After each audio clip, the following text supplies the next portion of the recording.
Hello student, एक बार फिर से आपका स्वागत है आपके अपने जो स्मार्ट स्टडी क्लासेस में। हाँ, तो हमारी इंग्लिश पोएट्री क्लास चल रही थी और जिसमें आज आपकी एक नई पोएम स्टार्ट होने वाली है जो आपकी सबसे लास्ट पोएम है। क्योंकि वैसे तो आपकी टोटल 10 पोएम है, लेकिन उसमें से 3 पोएम को कोविड-19 का हटा दिया गया है, इसलिए जो आज आपकी जो पोएम स्टार्ट होने वाली है वो आपकी लास्ट पोएम है। इसके बाद ये आपकी पोएट्री की बुक भी फिनिश हो जाएगी। तो आपकी लास्ट पोएम है the song of the free, मतलब कि मुफ्त का गीत, और इसको कंपोज किया है स्वामी विवेकानंद ने।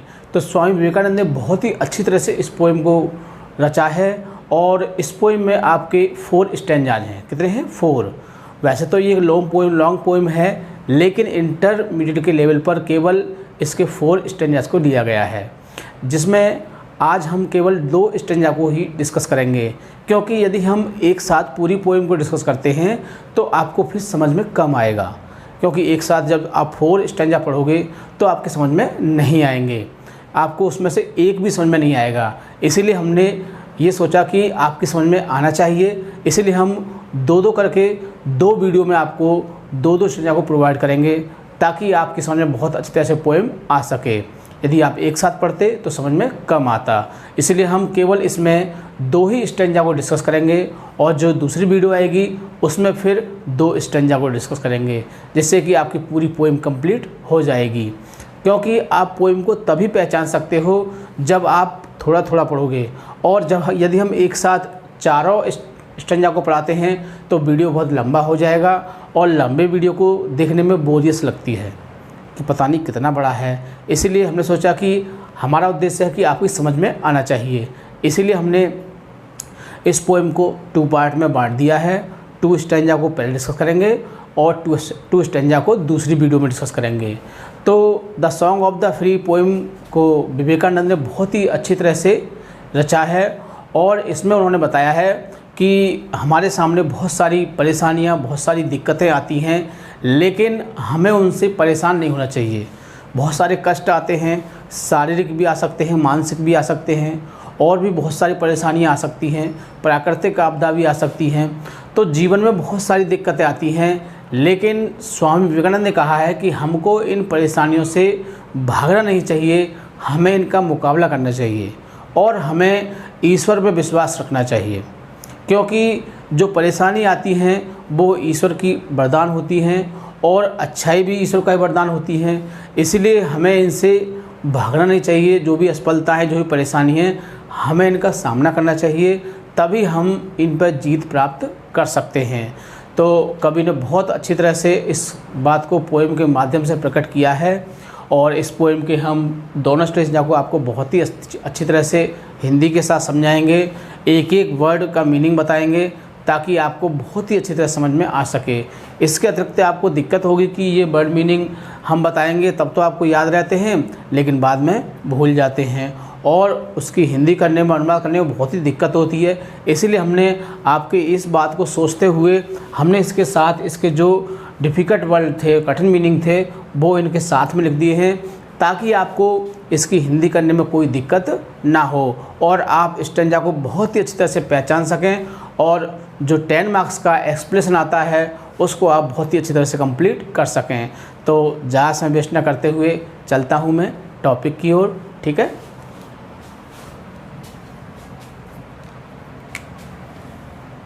क्लास 12th इंग्लिश, देखिए 12th क्लास है आपकी और इंग्लिश।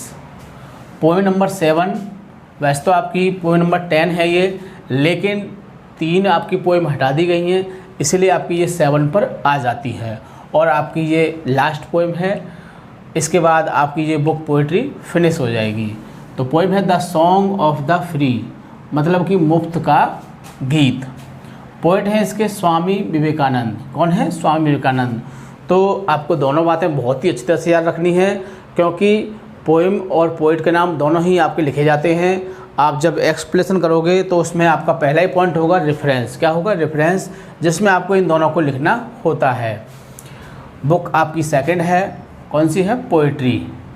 पोएम देखो हमने इसमें 2 स्टैंजा ही लिखे हैं केवल, ताकि आपको बहुत ही अच्छी तरह समझ में आ सकें, कोई दिक्कत ना हो। इसलिए हमने इस पोएम को 2 पार्टों में बांट दिया है। पार्ट फर्स्ट और पार्ट सेकंड। तो इस वीडियो में हम पहले पार्ट को आपको प्रोवाइड करेंगे और इसके बाद जो दूसरी वीडियो आएगी उसमें हम इसके दूसरे पार्ट को प्रोवाइड करेंगे ताकि आपको बहुत ही अच्छी तरह समझ में आ सके। तो पोएम को स्टार्ट करने से पहले आपको वर्ड मीनिंग देखने पड़ेंगे, क्योंकि जब तक आपको वर्ड मीनिंग नहीं पता होंगे आपको पोएम की हिंदी करने में दिक्कत होगी। तो फर्स्ट ऑफ ऑल क्या करेंगे, हम वर्ड मीनिंग को समझेंगे। जैसे कि पहला वर्ड है आपका बाउंडेड। क्या है? बाउंडेड। और बाउंड मीन्स क्या होता है? घायल या आप जख्मी भी कह सकते हो। क्या है? घायल या फिर जख्मी भी कह सकते हो। हुड। हुड मीन्स क्या होता है? फन। क्या होता है? फन। देखो, यदि आपको ये सारे वर्ड मीनिंग याद हो जाएंगे तो आप इन दोनों स्टैंजास की हिंदी को बहुत ही अच्छी तरह से समझ सकते हैं और उसको कभी भी कर सकते हैं। तो पहला वर्ड है आपका बाउंडेड, मीन्स होता है घायल या जख्मी। दूसरा वर्ड है आपका हुड, जिसमें होता है फन। अब देखो, फन किसका होता है आप बहुत अच्छे से जानते होंगे। फन किसका होता है? सांप का होता है, है ना। तो इसमें सांप के बारे में बताया गया है, शेर के बारे में बताया गया है। तो बहुत ही अच्छी तरह से पोएम को हम आपको समझाएंगे ताकि आपको समझ में कोई दिक्कत ना हो। तीसरा है अनफर्ल। क्या है? अनफर्ल मीन्स क्या होता है? फैलाना। स्ट्रेड। स्ट्रेड मीन्स क्या होता है? कुरेदना या फिर कह सकते हो झकझोरना। ठीक है। ब्लेज। ब्लेज मीन्स क्या होता है? जलना। रिसाउंड्स मीन्स होता है आवाज़ या गूंज भी कह सकते हो, आवाज़ या गूंज। रेज मीन्स क्या होता है? गुस्सा। पुट्स मीन्स होता है पेश करता है या पेश प्रस्तुत करना या पेश करना या रखना भी कह सकते हो। डेलिज मीन्स होता है मूसलाधार वर्षा। क्या होता है? डेलिज मीन्स होता है मूसलाधार वर्षा। क्लेब्स मीन्स होता है फाड़ना, चीरना, फाड़ना, तोड़ना। ठीक है। अनफोल्ड मीन्स होता है प्रकट करना या फिर प्रस्तुत करना। आगे है देयर बेस्ट मीन्स होता है सबसे अच्छा या अपना सबसे अच्छा भी कह सकते हैं। तो जो भी हार्ड कठिन वर्ड मीनिंग थे वो मैंने यहाँ पर इंडिकेट कर दिए हैं, आपकी समझ में आ गए होंगे। अब देखो, हम इस पोएम को स्टार्ट करते हैं ताकि आप पूरी तरह से इसको समझ सकें। तो कवि कहता है, इसमें तो कवि ही कहता है। कौन कहता है? कवि। उसमें लेखक कहता है आपके प्रोज में, और पोएट्री में कौन कहता है? कवि कहता है। तो कवि क्या कहता है, देखिए। The bounded snake. The bounded means होता है घायल, हम देखो आगे लिख चुके हैं, घायल या फिर जख्मी कह सकते हो। द बाउंडेड स्नेक मतलब कि घायल। स्नेक मीन्स होता है सांप या सर्प। इट्स माने अपना, अपनी, अपने। मतलब कि जो जीव होते हैं, वैसे तो अपना अपनी की हम व्यक्तियों के लिए हिज या हर का प्रयोग करते हैं। स्त्री के लिए क्या लगाते हैं? हर लगाते हैं। पुरुषों के लिए हिज लगाते हैं, और स्त्री पुरुष बहुवचन हो तो देयर लगाते हैं। लेकिन जितने भी आपके कीट होते हैं, इंसेक्ट होते हैं, जैसे सांप है, बिच्छू है, और यहाँ तक कि गाय भैंस, इनके लिए भी हम किसका प्रयोग करते हैं? इट्स का प्रयोग करते हैं। किसके लिए? अपने के लिए। ठीक है। हुड मीन्स होता है फन। क्या होता है? फन। देखो आगे हम बता चुके हैं। बाउंडेड मीन्स घायल, हुड मीन्स होता है फन, और अनफर्ल्स मीन्स होता है आपका फैलाना। अब देखिए, आपको तीनों वर्ड हमने जो कठिन वर्ड थे वो हमने उनको बता दिया, मतलब कि आपको सारे वर्डों का मीन पता चल गया होगा। द बाउंडेड मीन्स घायल होता है, स्नेक मीन्स सांप होता है, इट्स माने अपना, हुड माने फन, अनफर्ल्स माने फैलाता है, फैलाना होता है, और ऐसी ऐसे तो आप जानते हो फैलाता है। तो देखिए, द बाउंडेड मीन्स घायल, स्नेक माने सांप, तो कह सकते हैं कि घायल सांप या जख्मी सांप या सर्प भी कह सकते हो। घायल सांप, इट्स माने अपना, हुड माने फन, तो घायल सांप अपने फन को फैलाता है। अनफर्ल मीन्स क्या होता है? फैलाना। तो कह सकते हैं कि जो घायल सांप होता है वो अपने फन को क्या करता है? फैलाता है। तो एक बार में कह सकते हैं कि जख्मी या घायल सांप अपने फन को फैलाता है। ठीक। सेकंड लाइन में देखिए, द फ्लेम। फ्लेम मीन्स होती है आग या फिर ज्वाला। क्या होती है? आग या फिर ज्वाला। तो याद रखोगे, फ्लेम मीन्स क्या होती है? आग या ज्वाला। स्ट्रेड मीन्स होता है, स्ट्रेप मीन्स होता है आपका, देखो बता चुके हैं हम, क्या है? कुरेदना। क्या है? कुरेदना। तो द फ्लेम माने आग, स्ट्रेड माने अब मीन्स होता है कुरेदना। डज ब्लेज मीन्स जलना या तेजी के साथ जलना कह सकते हो, है ना। तो द फ्लेम मीन्स आग, और स्टेट ऑफ मिस क्या होता है, कुरेदना। तो जब आग को कुरेदा जाता है, मतलब कि आग कुरेदने पर उसकी ज्वाला तेज हो जाती है। उसकी जो ज्वाला होती है, उसकी जो लपटें होती हैं, वो क्या होती हैं, वो तेज हो जाती हैं। एक बार फिर समझो, जैसे कि आग है कहीं पर, किसी हमने कूड़े के ढेर में आग लगी हुई है और हमने उसको कुरेद दिया तो क्या होगा, आप जानते हो क्या होगा कि वो आग और तेज हो जाएगी। तो उसमें वही कहा गया है कि यदि आग को कुरेदा जाए तो आग की लपटें और ज़्यादा तेज हो जाती हैं। देखिए तीसरी लाइन में है, द डेजर्ट मिस होता है रेगिस्तान, एयर मिस होती है हवा, रिसाउंड मिस होता है आवाज़। बता चुके हैं, देखो रिसाउंड मिस आवाज़। तो द डेजर्ट मिस रेगिस्तान, एयर मिस हवा, रेगिस्तान की हवा, रिसाउंड मिस आवाज़, the calls of heart stroke miss होता है हृदयघात, मतलब बहुत ज़्यादा घात पहुंचा हो या बहुत ज़्यादा जख्मी हुआ हो, या ग्रेट सॉरो कह सकते हो, बहुत ज़्यादा दुख।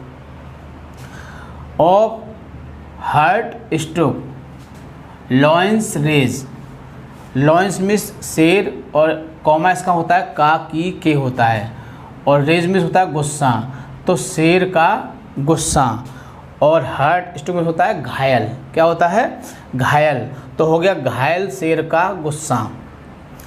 द डेजर्ट मिस होता है रेगिस्तान, एयर मिस हवा। तो कह सकते हैं कि शेर का जो गुस्सा होता है, शेर का जो घायल शेर का जो गुस्सा होता है वो कैसी आवाज़ करता है, डेजर्ट मिस रेगिस्तान, रेगिस्तानी हवाओं की तरह आवाज़ करता है। तो कह सकते हैं कि घायल शेर का गुस्सा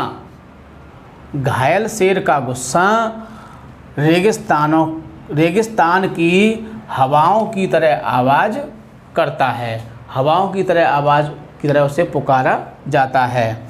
तो द डेजर्ट एयर, मतलब कि रेगिस्तान की हवाएं रिसाउंड मिस आवाज़ करती हैं the calls of heart stroke lions rage, किसकी तरह करती हैं, घायल शेर के गुस्से की तरह।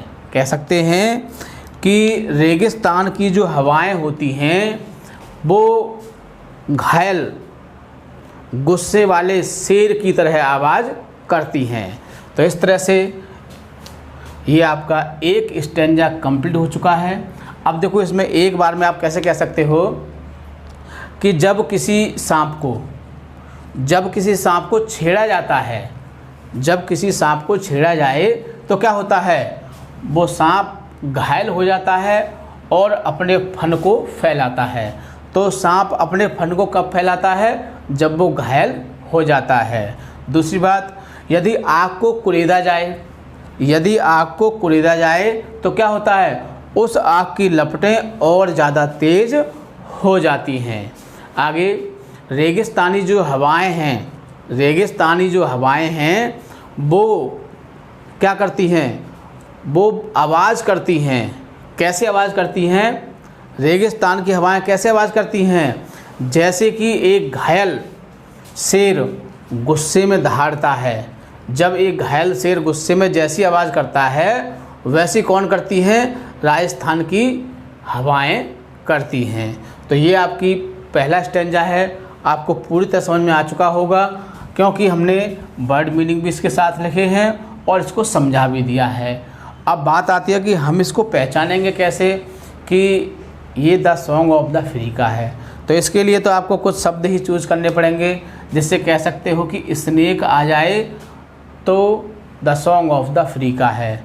जैसे एस से होता है स्नेक और एस से होता है सॉन्ग, है ना। इस तरह से आप इनको अपने वर्ड में फिट कर सकते हो, ठीक है। और स्नेक आ गया और लास्ट में क्या है, लॉइन, है ना। तो क्या है, अगर लास्ट वर्ड को पहचान में रखोगे तो लॉइंस रेज आ जाए, या शुरू में कह सकते हो कि स्नेक आए, तो किसका है, the song of the Africa है। और मैं आपको पहले ही बता चुका हूँ कि आपको कुछ बातों को बहुत अच्छी तरह से याद रखना है, क्योंकि जब तक आप उनको बातों को याद नहीं रखोगे आप स्टैंजा को पहचान नहीं सकते हो। इसीलिए हम आपको बता चुके हैं कि जो भी पहचान बनाओगे वो कहाँ बनाओगे आप, या तो पहली लाइन में या फिर अंतिम लाइन में, ताकि आप उसको बहुत ही आसानी से पहचान सको। यदि आपने बीच में लाइन कोई सेट कर दी तो आप भूल जाओगे, क्योंकि बहुत सारे स्टैंजाज होते हैं। इसीलिए क्या करोगे, जो भी पहचान बनाओगे वो कहाँ बनाओगे, या तो फर्स्ट लाइन में बनाओगे या फिर लास्ट लाइन में बनाओगे। ठीक है, तो पहचान दो ही जगह बनाओगे। वैसे तो आप इसकी हिंदी करोगे तो समझ जाओगे कि ये किसका है, the song of the free का है। क्योंकि कभी कहता है, क्या कहता है कि घायल शेर, वो सॉरी घायल स्नेक, घायल जो सांप होता है वो अपने फन को फैलाता है। जब ऐसी बात सामने आएगी तो आप स्वयं ही पहचान जाओगे कि ये तो हमारा the song of the free का है और इसके पोएट हैं आपके स्वामी विवेकानंद, है ना। तो बहुत ही आसानी से इसको पहचान सकते हो। तो पहला स्टैंजा आपका क्लियर है। अब आता है आपका दूसरा स्टैंजा, तो चलते हैं दूसरे स्टैंजा की ओर। द क्लाउड मिस होता है बादल, आप अच्छे से जानते हैं। पुट माने होता है पेश करता है, बादल पेश करते हैं या पेश करता है। फोर्थ इट्स डेलीज, मिस क्या करता है, मूसलाधार बारिश, किसको पेश करता है, मूसलाधार बारिश। जो मूसलाधार बारिश होती है उसको क्या बोलते हैं, डेल्यूज। और देखो हम बता चुके होंगे, देखो मूसलाधार वर्षा लिख चुके हैं, तो आप इससे बहुत ही आसानी से इसको पहचान सकते हो, है ना। तो द क्लाउड पुट्स, बादल पेश करते हैं या प्रस्तुत करते हैं, क्या प्रस्तुत करते हैं, इट्स डेल्यूज, अपनी मूसलाधार बारिश को। स्ट्रेंज मिस होता है ताकत या शक्ति, तो कह सकते हैं कि जो बादल होते हैं वो बड़ी ताकत के साथ या शक्ति के साथ मूसलाधार बारिश प्रस्तुत करते हैं या पेश करते हैं। तो फिर से देखेंगे, द क्लाउड पुट्स, बादल पेश करते हैं, फॉर इट्स डेलीज, मूसलाधार बारिश को, स्ट्रेंज मिस शक्ति के साथ। तो कह सकते हैं कि बादल शक्ति के साथ मूसलाधार बारिश को प्रस्तुत करते हैं। एक बार फिर से कह सकते हैं, क्योंकि जो भी डाउट है वो क्लियर हो जाए, कोई माइंड में ऐसा क्लियर रहे जिससे कि ये रहे कि इस वर्ड का मीनिंग क्या है, इसका क्या है, आपको उसकी हिंदी करने में कोई भी दिक्कत ना हो। द क्लाउड मिस बादल, पुट्स माने पेश करते हैं, द फोर्ट इट्स डेल्यूज, किसको, अपनी मूसलाधार वर्षा को, स्ट्रेंज माने शक्ति के साथ। तो कह सकते हैं कि कभी क्या कहता है कि जो बादल होते हैं वो ताकतवर मूसलाधार बारिश को प्रस्तुत करते हैं। दूसरी लाइन देखिए, वैन माने जब, लाइटिंग मिस होती है बिजली, क्या होती है, बिजली, जब बिजली। क्लिप्स, क्लिप्स मिस क्या होता है, फाड़ना, है ना। मतलब कि बिजली और क्लिप्स मिस क्या होता है, फाड़ना, तोड़ना, चीरना, कुछ भी हो सकता है, 2 ही 3 वर्ड है इसका, है ना। इट्स माने अपनी के लिए होता है या फिर उसके लिए हो सकता है। ब्रिस्ट माने छाती, ब्रिस्ट जानते होंगे। तो वैन माने जब, लाइटिंग मिस बिजली, क्लिप्स में फाड़ देती है, इट्स ब्रिस्ट, उसकी छाती को।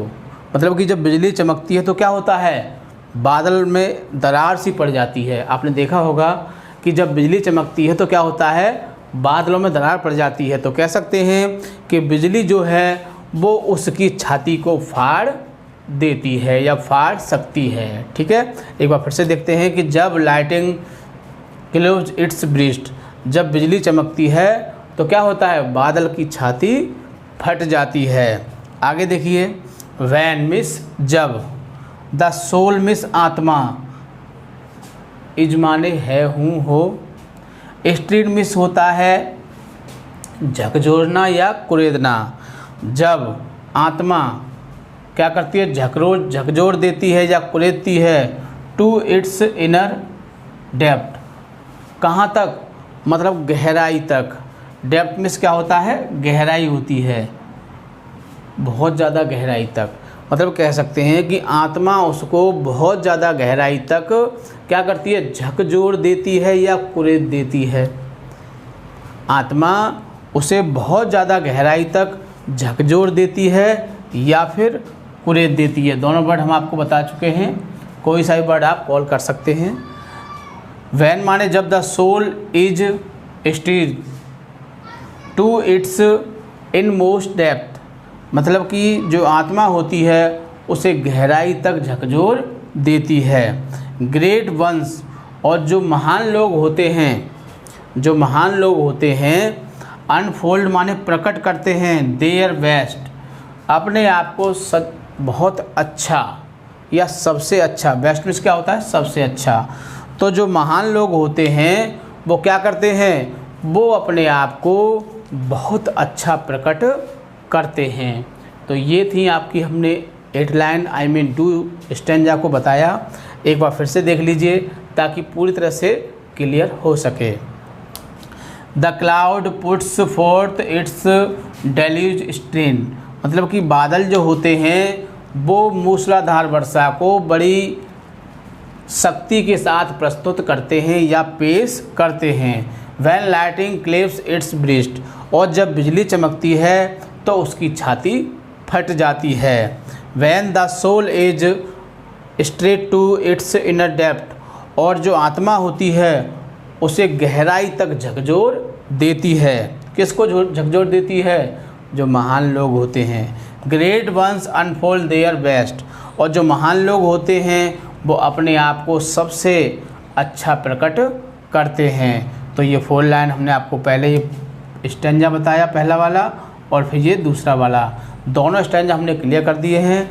अब बात आती है कि पहला तो हमने स्नेक से पहचान लिया, अब दूसरा किससे पहचानेंगे, तो वो भी देखते हैं। दूसरा पहचानेंगे हम क्लाउड से। किससे पहचानेंगे, क्लाउड से, मतलब द क्लाउड मतलब बादल से, क्योंकि यही एक बर्ड ऐसा दिखाई दे रहा है जो। और अंतिम शब्द में देखते हैं तो कह सकते हैं ग्रेट। ग्रेट कॉमन वर्ड हो सकता है, बेस्ट भी हो सकता है, तो आप क्लाउड ही रखिए, ठीक है। क्लाउड या लास्ट में देखते हो तो ग्रेट या फिर अनफोल्ड कह सकते हो। तो इस तरह से हम इस स्टैंजा को इसको पहचान सकते हैं। और भी यदि आप अपने हिसाब से कोई पहचान बना सकते हो तो मैं उसमें इंटरफेयर नहीं करूँगा। जैसे कि आप चाहो कि नहीं हम तो ब्रीस्ट से ही पहचानेंगे इसे, किससे पहचानेंगे, ब्रीस्ट से। ब्रीस्ट में छाती होती है ना, तो हम तो इसको छाती से पहचानेंगे, तो मैं आपको रोकूंगा नहीं। आप किसी भी वर्ड से इसको पहचान लो। मेरा तो एक ही उद्देश्य है कि आप स्टैंजा को पहचानें, सिर्फ आप पहचान लें, ताकि आप पहचानने पर आपके जो मुख्य जो आपका क्वेश्चन होता है जिसमें आपका पोइम का नाम और पोइट का नाम आता है वो गलत नहीं होना चाहिए। क्योंकि यदि आप एक्सप्लेनेशन कर रहे हो और यदि आपका रेफरेंस गलत हो जाता है तो कॉन्टेक्स्ट और एक्सप्लेनेशन में रॉन्ग मान लिए जाते हैं और 10 मार्क आपसे हाथों से जा सकते हैं। इसलिए आपको रेफरेंस बहुत ही सही करना है, जिससे कि जिसका रेफरेंस सही होता है उसके कॉन्टेक्स्ट और एक्सप्लेनेशन भी सही मान लिए जाते हैं, भले ही उसमें कुछ भी गलती हो, ठीक है। तो इस बात को आप बहुत अच्छे तरह से याद रखोगे। फर्स्ट ऑफ ऑल क्या करोगे, वर्ड मीनिंग को पढ़ोगे, फिर इन स्टैंजा को पढ़ोगे, जो कठिन मीनिंग है उनको याद कर लोगे और फिर इसकी आप हिंदी करने की कोशिश करोगे। आप हिंदी को बहुत ही आसानी के साथ कर सकते हो। और मेरा मानना है कि यदि आप वीडियो को 2 या 3 बार देख लोगे तो लाइफ में इसको कभी नहीं भूलोगे, ठीक है। और सबसे मुख्य बात, वीडियो को लाइक या शेयर करना नहीं भूलोगे, ताकि और लोग भी इस चीज़ का फ़ायदा उठा सकें, ठीक है। Thank you. जय हिंद, जय भारत।